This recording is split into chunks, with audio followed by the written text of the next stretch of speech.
Hello ladies and gentlemen, my name is Dan, the voice behind that Kaito Dan, and welcome to my review for RWBY Volume 8 Episode 5, Amity. Insert Owl House reference here.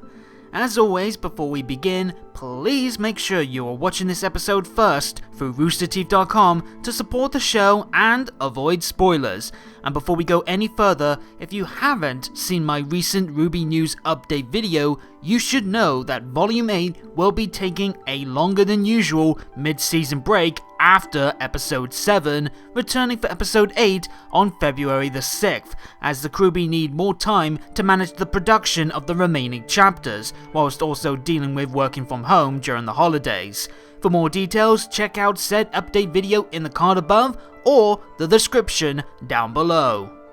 For now though, let's pop into the fandom spotlight for your arts and comments. And with a lot going down last time out, naturally all your thoughts were equally varied. Mr. Witz, for example, made an interesting yet tragic note of a connecting thread the trio in the Tundra all share, while Hi Again had a rather playful thought about Salem's mood in amongst all the doom and gloom.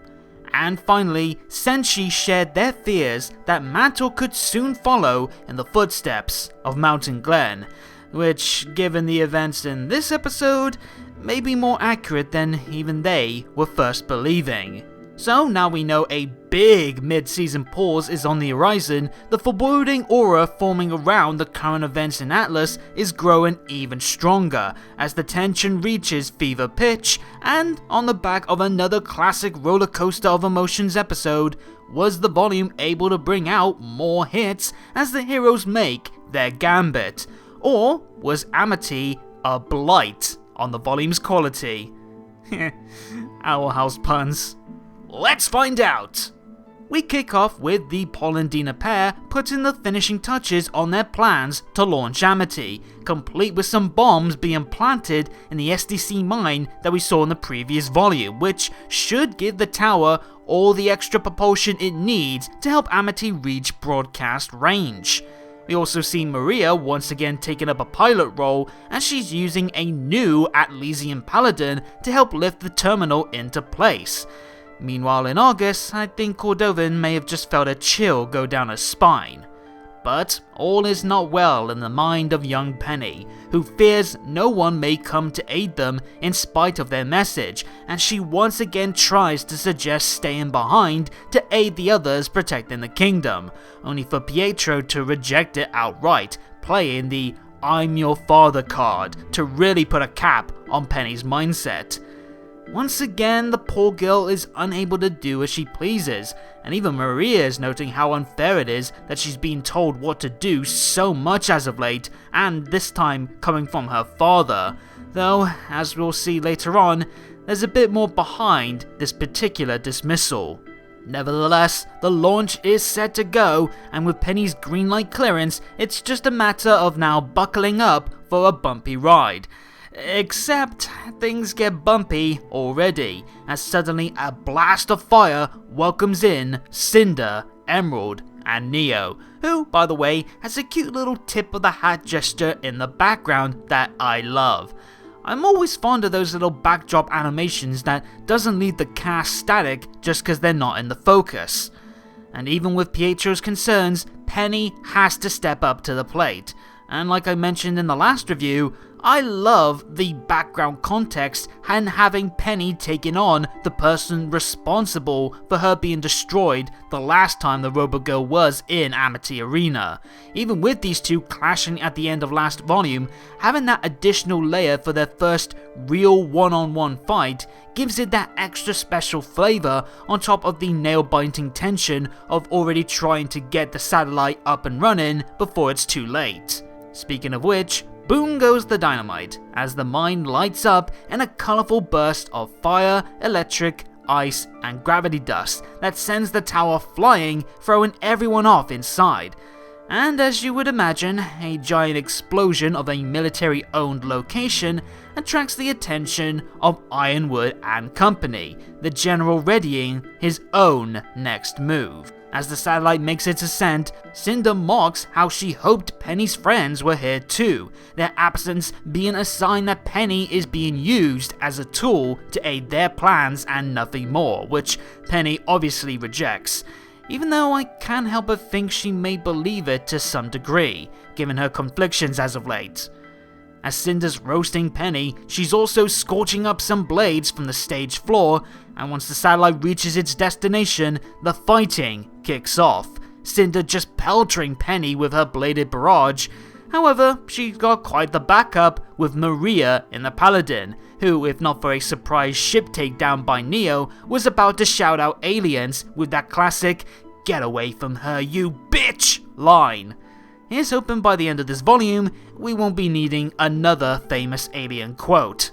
While the two maidens fly off, let's stick with the mech battle, which really just pretty much seems like a game of sumo until Emerald manages to hide Neo's ship with a semblance, making it easy for her teammate to knock the Paladin out of commission, before the feat then runs off after Cinder it seems, leaving Maria all on her own against the Mute, who responds to Maria's question about what does she want by turning into RWBY, a clear indication that even with everything going on as of late, Neo still does want to get back at RWBY for what happened to Roman. Whether or not she'll get the chance, we'll have to wait and see. Meanwhile, a very worried Pietro checks on the satellite, and they finally reached broadcasting range. The problem though is Cinder's fiery entrance also damaged one of the stabilizers, meaning it's now a race against time to defeat Cinder and find a way to stay within range with 3 minutes on the clock.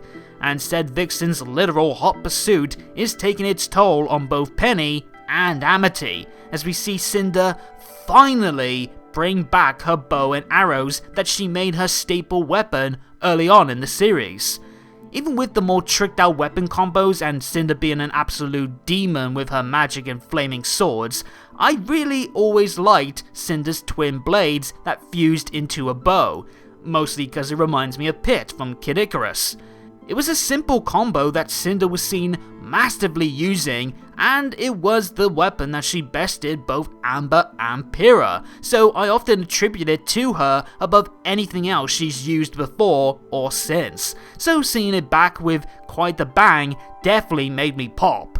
But yeah, things aren't looking good for Amity, so Penny opts to try and take the fighting elsewhere,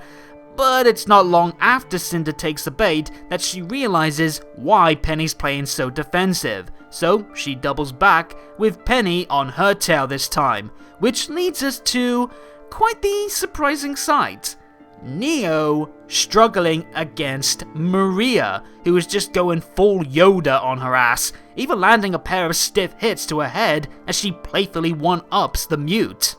Now, I have seen some folks cry foul on this, mostly in regards to Neo being outfought this easily, but also because it's against an old lady who since her debut has never shown off such speed and maneuverability before. However, I for one, even as a big Neo fan, love this scene to bits, and I can totally buy into the reasoning for such a scenario. For one, it is a common trope in various media for elders to kick ass almost as well, if not better, than their juniors. See Cologne and Hoppasai from Ranma 1/2, Roshi from Dragon Ball, Genkai from Yu Yu Hakusho, Yoda of course, Uncle from Jackie Chan Adventures, and, well, anyone from the White Lotus in Avatar. There's also Maria's semblance of preflexes that does help her react faster than normal, her days as well as the Grim Reaper giving her vastly more combat experience to work on, and then you'd also have to consider the physical boost of having your aura unlocked that can provide you all kinds of additional strength to your body, if it can allow someone like Yatsu to jump several feet in the air or anything in the food fight to cause the damage it did.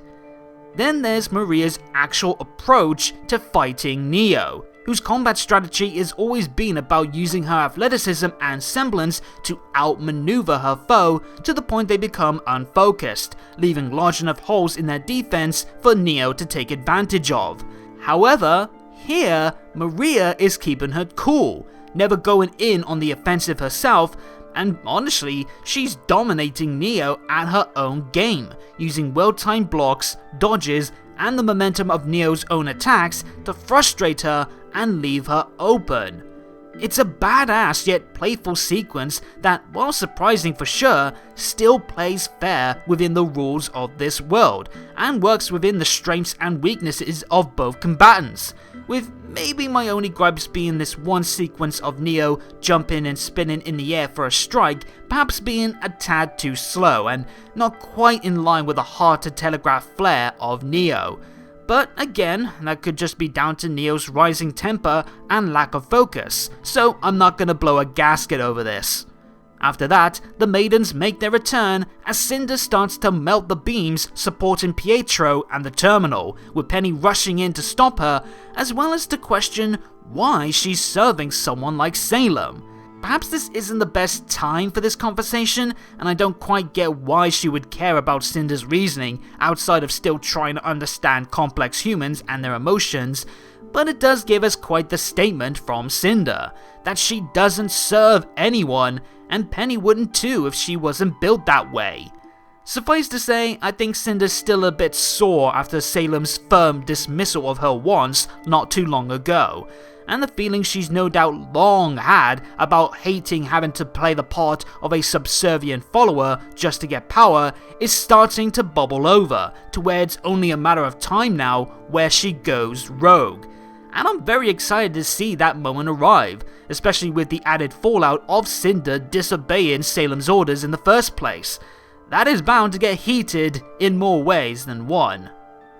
Penny's response is also very interesting, as she briefly stutters over herself until she states she'll fight for those that care about her. That brief moment of hesitation highlighting just how torn she is between understanding those who have overruled her whims and somewhat agreeing with Cinder in regards to wishing for wanting freedom to act on said whims without restraint. Yet it says a lot about Penny's heart that even with such woes on her mind, she will still press on and protect those she cares about, even if they are the ones who have also shot down her input as of late.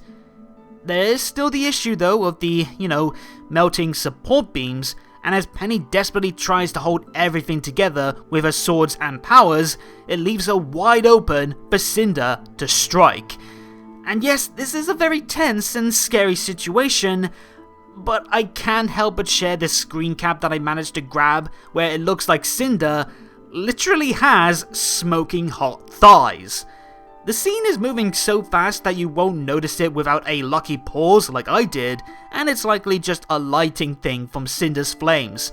But still, it is something that made me laugh, and judging by the amount of responses I got about it on my Twitter post, I think a lot of you agree with me as well. Talk about thighs that kill. But back to the seriousness, and this moment of Penny being desperately trying to fend off Cinder, who's trying to suck the Maiden power out of her with her grim arm, is all kinds of nail-bitingly unsettling. And things get worse when the still breaking beams and Cinder burning away at her hand finally leads to Cinder clutching Penny's face and begin the siphon. The loud aggressive music, the ferociousness of the attack itself, and the pained look in Penny's eyes coupled with Taylor's heartbreaking screams of pain further elevate the fear in this next level menacing and suffering sequence. Simply a perfect job on all fronts to really make you fret for Penny.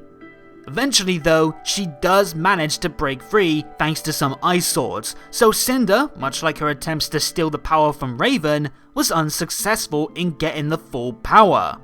No clue though if she still gains some additional strength from the magic she did manage to siphon out, and now there's the added worry that if Penny were to die sometime soon without passing on the power willingly, it will then join the fragments of it in Cinder, much like how she got the rest of the 4 Maiden powers from Amber after killing her. The same concern also still relates to Raven whenever she would come back and meet a similar fate, meaning that Cinder could potentially have 3 Maiden powers within her. Either way, this is a lot of Penny struggling here, and her crashing to the ground also gives Neo the opening to knock down Maria, though only for a short while before she's not focusing hard enough to notice Penny's laser beam sending her flying into the ship and breaking her aura for I think the first time in the series. Much like her lack of focus playing into why Maria was getting the upper hand early on, I can buy into Neo failing to catch the laser attack because of her frustrations. That just leaves us with the two Maidens and Emerald, who teams up with Cinder to create a circle of fire spear wielding copies surrounding Penny. But Penny has the added benefit of technology to help her scope out the real Cinder and charge up her laser in time to soundly blast her Kamehameha style, with even Maiden magic and Cinder's aura not being enough to stop her from being KO'd. Cinder's down and out, and Penny is considering ending things for good, especially when a distraught Emerald shoots her way and lands a hit on the terminal. Jeez, I never thought I would see feral Penny, but it sure as hell is convincing. But that rage does quell when Emerald says even though she knows she's got no hope of beating Penny if she tried, she still won't hesitate to take the terminal down with her if Penny tries to get Cinder, her tears making it even more clear to Penny that she's doing this out of care for Cinder. And I do like that Penny, even though she probably could handle Cinder and Emerald at the same time without the terminal getting damaged, is still willing to let Emerald escape, showing sympathy even to someone who is an enemy, and I would imagine she would also do the same if the roles were reversed. So yeah, this could still bite her in the backside, but it's still pleasing to see Penny remain true to her compassionate self and not cast aside her humanity like someone else. Even so, there will be ramifications on the villain side after all of this. Not only did Cinder get bodied hard, but she defied Salem's orders, and should Salem find out about this, which feels very likely, then we're bound to see Salem deliver some form of punishment, be it to just Cinder or all three of the ladies. And considering the threat she made to Hazel about what should happen if your plans interfere with hers, then who knows how she will handle matters with these three. Could she make examples out of Emerald or Neo? Could she use Cinder's Grimom to take the Maiden powers away, or even try to kill her? Again, I expect Cinder to retaliate in kind should this happen, and this is all leading up to what I hope is a powder keg explosion of two very combustible elements. But that is then, this is now, and right now it seems the satellite has missed its broadcast window, and with no other means of getting back in range, it seems Penny is willing to bear the brunt of the tundra cold in spite of her damages to try and get it back into position long enough for the message to be sent out. Yet once again, Pietro is having none of it. Even Maria saying that they need to think about the bigger picture isn't stopping him from stating that what he cares most about right now isn't the bigger picture, but it's his daughter, in a breakdown that just shatters my heart in two. Yes, he's been stopping Penny from following her own intentions as of late, much like Ironwood and even her friends have done, further putting more stress on Penny as she struggles dealing with this new burden on her shoulders. But while Ironwood has tried to rein her in as the bearer of the Maiden power, and RWBY and company have tried to protect her and the power, Pietro only cares about Penny, not the machine, not the weapon, or the Maiden. Just his little girl that he wants to see live her life in full, instead of seeing her in harm's way again, especially when he already had to deal with losing her once already. It's a really tender moment that gives the struggle of Penny's desire to live her life a far more personal roadblock to overcome than anything seen so far. Even with the understandable reasons why she's been stopped before, and even with the genuine concern still found from her friends, it's far more tragic to see a loving father and daughter dynamic be at odds, and Pietro's reasonings are so honest and pure, you can understand where he's coming from, even while knowing that this is still hurting Penny in the process. A lot of this moment's quality isn't just down from some very heavy-hitting lines and some sweet music. It's also thanks to Dave Fennoy, who sells every ounce of concern, sadness, and love behind Pietro's heartfelt words. Even taking on one side how much it made me recall similar emotional moments from his role as Lee in the Telltale Walking Dead games, I believed every bit of this sincere performance, easily his best work for the series so far. And yet Penny doesn't stop, saying she is trying to live her life, which is enough to convince Pietro to reluctantly concede. It was a brief reply and a quick turn from Pietro's decision, but he does feel so strongly about wanting Penny to live a happy life of her own that you can understand why, as soon as it's clear to him how much it's hurting both of them to see him be in the way of that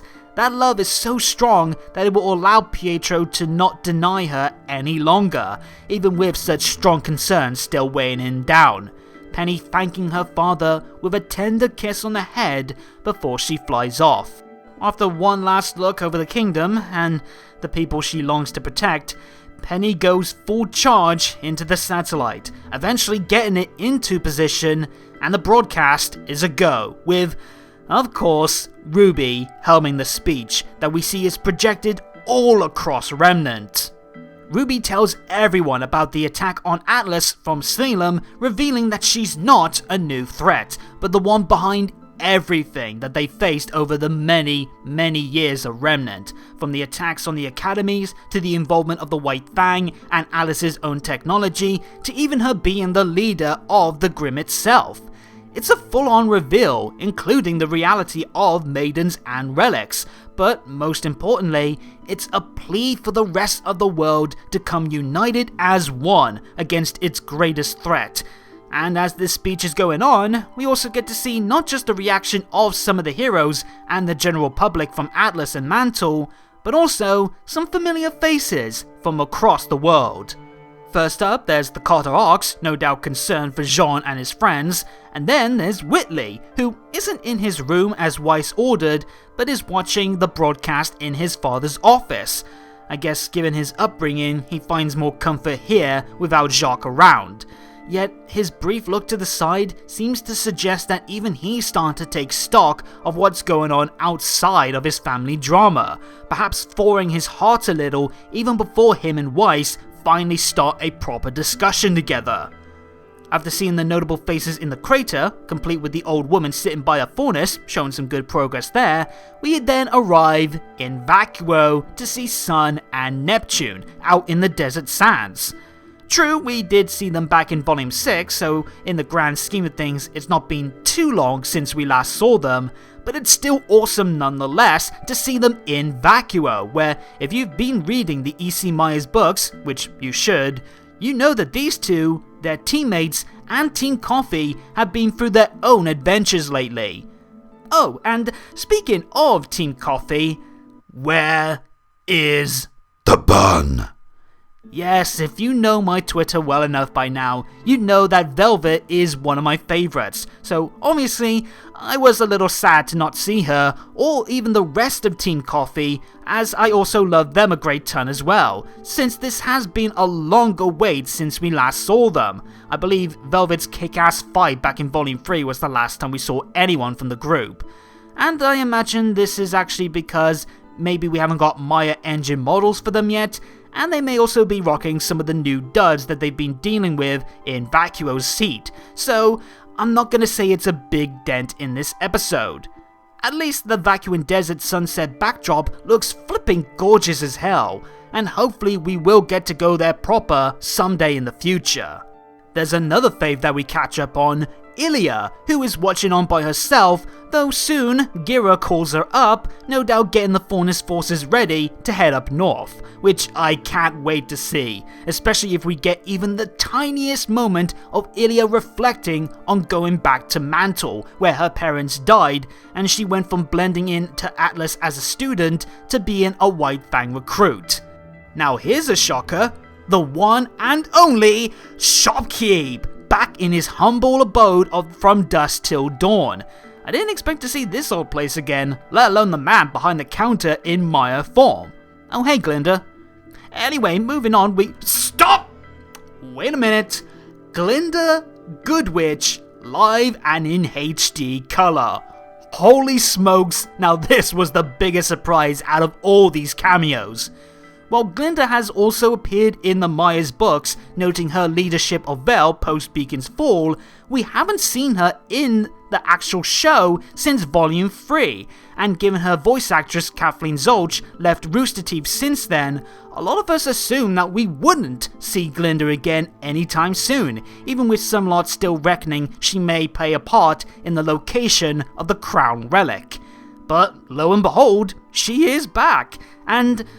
yeah, she looks really good in the Maya engine, I can't deny. Hey, if Arnold can be simping hard this volume, so can I, sue me. Maybe it was a good thing that Velvet didn't pop up yet. RWBY also mentions both Glinda and Vacuo's headmaster, Professor Theodore, someone else who I'm eager to see in the show after loving him a lot in the most recent Myers book, as people who she can help confirm her statements about Salem, and I'm glad she said this, as it gives a nice fallback detail to explain why the general public would believe the words of this random huntress, since it would be supported by two leading figureheads who can vouch for RWBY and the things she's saying. So this means, if all goes well, we should at some point maybe see forces from Vale, Vacuo, and Menagerie prepare for the fight against Salem, and maybe even come to Atlas. Even though it is still uncertain since we don't know who's leading the forces there since Lionheart died. But hopefully these familiar faces that we see here and some that we didn't see will make their big return down the line and make their marks in the grand battle at long last. Another thing that RWBY mentions in this speech is that Ironwood can't be counted on to aid the kingdom or the world right now, and said general is seen watching on alongside Watts and the Aesops, with the elites having a few noteworthy reactions of their own. Marrow, as expected, has a bit of a smile on his face, silently supporting the efforts to protect the kingdom where he's unable to right now. Meanwhile, Elm's face has a look of query. Perhaps she is now pondering if she is on the right side or not. Vine, meanwhile, is as stoic as ever, and Harriet actually just turns off the broadcast, once again turning her attention away from anything that may cause her to question herself, too proud to admit being wrong, and responding sourly as she did with Robin last episode. As for the general, well, despite RWBY pretty much telling the whole world he can't be trusted, and the heroes managed to use Amity behind his back, he still remains calm, which is not a good sign at all. He still doesn't care about how he's viewed by the public as long as his plans work out, and he has no reason to panic, cause soon enough, Watts manages to attach some of his own tech into the blade that they snatched from Penny, and through the link system allowing her to control all her blades at once, the corruption chip starts to take effect, causing Penny to flip out, and she's just absolutely confused as to what's going on. Yet she valiantly tries to keep pushing the satellite as far as she can, but it's also at this point that the signal is starting to drop, and we see one last pair of old faces, Tai Yang and Zwei.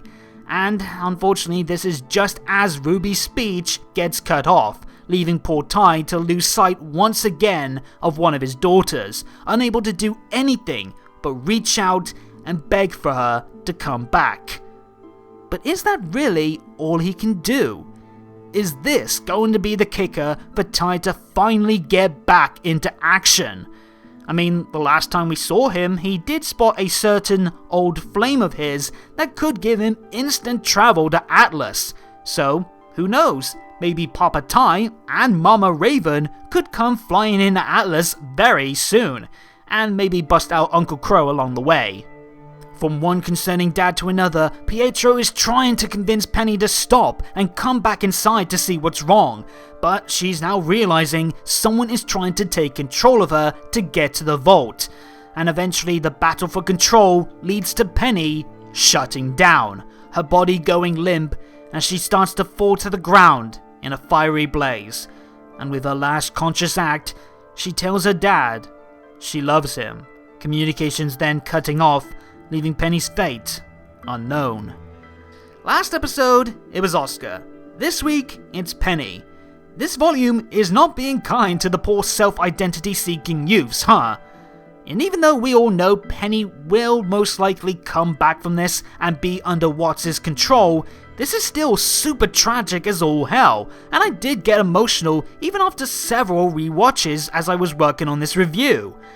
However, I do want to note a negative that I had with this scene before I talk about all the stuff that I loved about it. That being, I couldn't deny feeling like I couldn't get as emotionally rocked as the scene wanted me to be, because the episode showed us the hacking attempt being prepared before it happened. By the time Watts had finished explaining how he will be able to hack Penny's programming, I was already prepared to see it take effect before he even put his chip in. So even as I was crushed to see Penny lose control, I just couldn't help but feel like it would have been even more emotional if we didn't know Watts was hacking her until it happened.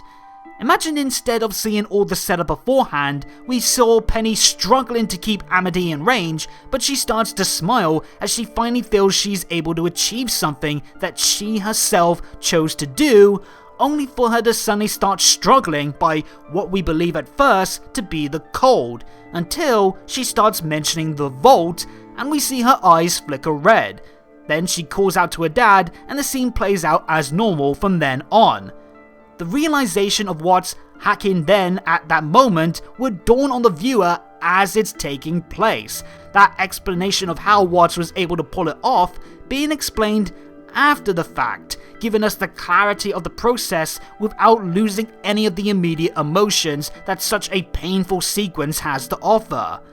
That being said, I do still believe this scene works as intended overall, in spite of feeling like I wasn't able to reach the highest emotional reaction that they wanted me to have. While this isn't going to be Penny's true death, it could be seen as the death of the Penny that we knew and love before she's corrupted by Watts, the brave and sweet young girl who was willing to put herself on the line for her loved ones is likely not going to be seen again for the next while, and it does cut deep to see Penny robbed of her identity just as she finally got the chance to act on her desires without someone stopping her. The music as well is beautifully serene even in sadness, and much like Dave did earlier, Taylor further amplifies the raw emotions at play with her truly gut-wrenching final lines. Interestingly though, Ironwood didn't expect Penny to get shut down, while Watts perhaps did, and this, plus some jabs at the General's intelligence, causes Ironwood to try and silence him by hitting him with his scroll, only for Watts to bat it away calm as you like. Even in custody, and with the threat of further punishment and a bullet to the head, it seems Watts is still trying to get some of his trickery at play. Penny going off the grid gives him more time to enact his own plans, while Ironwood has to spend time sending out the Aesops and a recovered Winter to find her. Speaking of Winter, we get the first real good look at her new design, and once again I want to state how I am all for this more battle-focused attire. In fact, we even see the armor has some Aesop's colors to it, and with her being sent alongside the elites, she could very well be seen as the new leader of the group, which could lead to some unique chemistry both in combat and outside of it. You can tell by Winter's quick glances at Penny's sword that she is still bound to have some mixed emotions about the fate of Penny, and after the recent talk about following orders versus following your heart that the two shared, she could be essential in efforts made to break Penny out of her control, hating to see Penny's self-identity taken away, even if it was an order by Ironwood. She may have to be quick about it though, because we see Watts manage to pinch Ironwood's broken scroll and a toolkit with no one noticing, meaning not only could he hack his way out of his jail cell once the scroll is fixed, he and, by extension Salem, will have control of Penny, giving them access to the vault and the controls to Amity, and that also means that Salem now has even more pieces on the board to use as she pleases. But we're not done yet, as the trio stuck in the tundra are reacting to the cut-off message before a tremor is heard outside. the crack from the end of the last episode has expanded. And boy did it grow, as it turns out to be a river of grim ooze. And it's heading towards Mantle, where thousands of people are still stuck seeking help, not knowing that something truly wicked this way comes. I think it's dawning on me now, and maybe some of you guys as well, why Salem hasn't made an active move since arriving with her forces. Because she's letting the River of Grim seep into the city first, making it easier for her beasts to strike from within the city instead of trying to break the kingdom's hard like dust shields from the outside. But there's also a far graver and more frightening prospect to all of this as well, and I think this ties in with the Hound. I'm starting to believe now in the general idea that Salem's twisted experiment really is a fusion of Grim and a human, because I think she's using this river as well as a means to turn those still left in Mantle into more fusions like the Hound, giving her even more elite level forces to command that are inside the city, ready to either force Ironwood to surrender the staff or just have the kingdom be destroyed from within. I'm also willing to bet now on who the human within the Hound may be, as one of the other scenes shown during RWBY's speech showed a composed Salem listening in as she petted the head of Tyrion. Now, we've never seen her give such a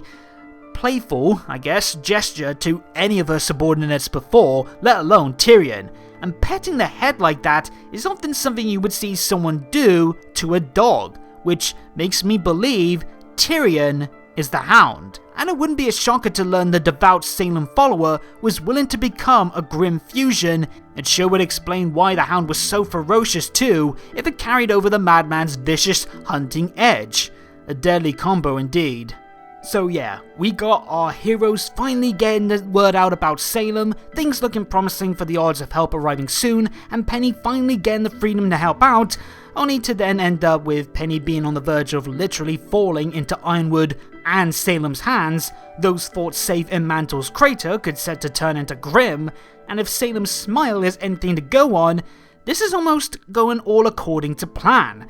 And we're still not even halfway done yet with the volume. But geez, this volume keeps coming out with banger after banger of an episode, though at the same time this is perhaps the episode that I had the most bumps with.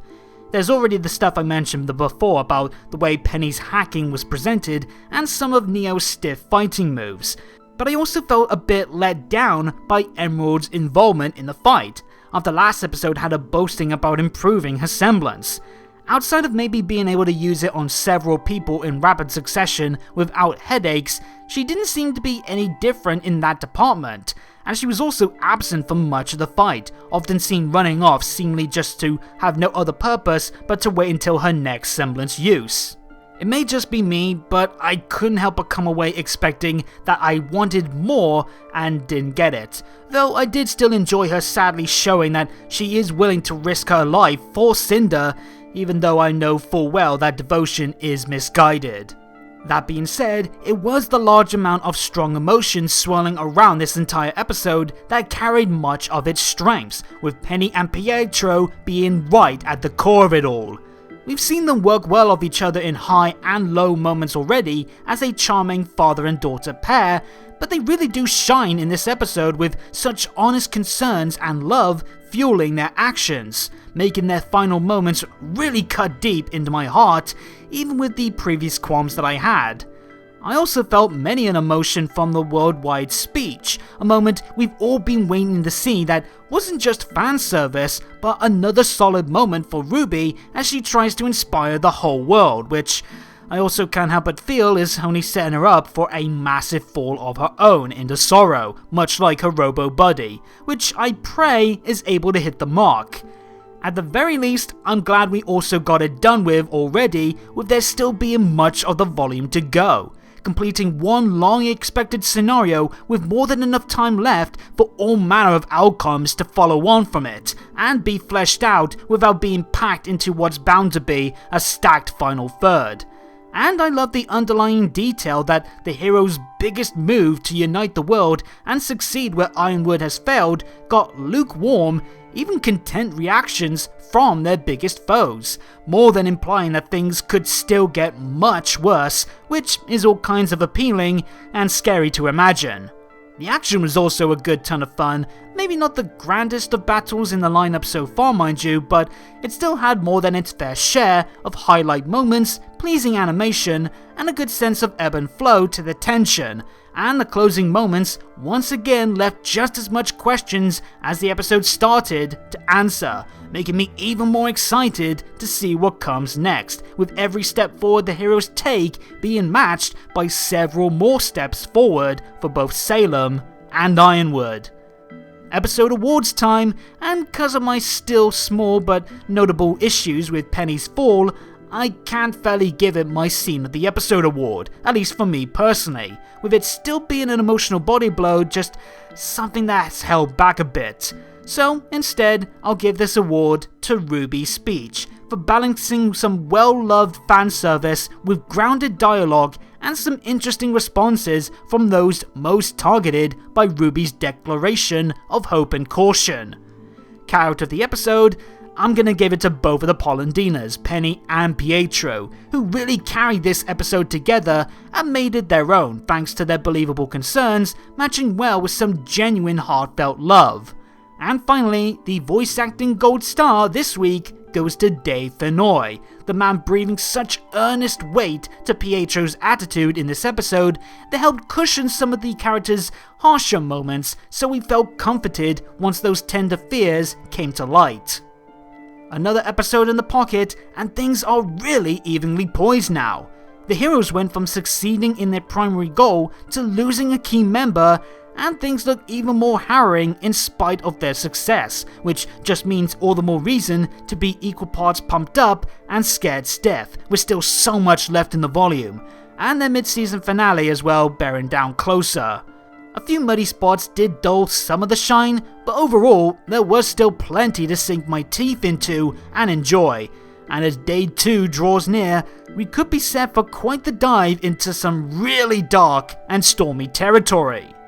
But what about you guys? Were you satisfied with the Clash of the Maidens? What do you think about my thoughts on the Grim River and the Hound? And how did you react to seeing all the cameos in the speech? Let me know in the comments down below, and while you're at it, hit the subscribe and bell buttons and tick the notification box to get every video from me as they drop. And follow me on Twitter at ThatKaitoDan for more on anything to do with future RWBY videos, updates on the channel, and more. But until next time, have a good day or good night, and peace out.